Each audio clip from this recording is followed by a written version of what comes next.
ગેરકાયદે ખનીજ ખનનનો પર્દાફાશ સુરેન્દ્રનગરના મૂળીમાં 4 કામમાંથી 300 ટનથી વધારે કોલસો અને 5 ટ્રેક્ટર જપ્ત. ચોટીલા પ્રાંત અધિકારી સહિતની ટીમે ખેડૂતો સામે પણ કરી કાર્યવાહી.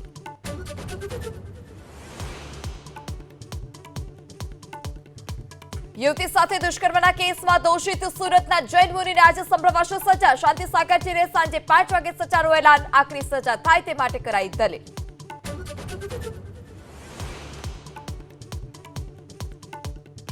મહેસાણાના કડી એપીએમસીમાં આજે અનાજ સહિતની હરાજી બંધ. શુક્રવારે વેપારી અને ખેડૂતોના વિવાદ બાદ ચાલુ દિવસે હરાજી બંધ થતા એપીએમસીના વહીવટને લઈ ઉઠ્યા સવાલ.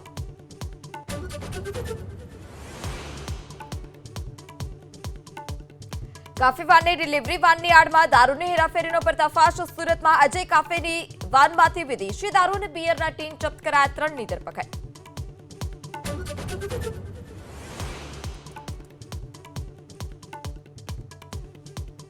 આરોપીઓના ઘર પર બુલડોઝર ફેરવી દેવા પર ભાજપના નેતાએ ઉઠાવ્યા સવાલ. ભરત કાનાબારે આવી કાર્યવાહીને ગણાવી કુદરતની ન્યાયના સિદ્ધાંતને વિરુદ્ધ. એમના પરિવારોના ઘર તોડીને એમના પર બુલડોઝર ચલાવીને મને લાગે એમને બેઘર કરવાની જે વાત છે એ કુદરતી ન્યાયના સિદ્ધાંતની વિરુદ્ધ છે.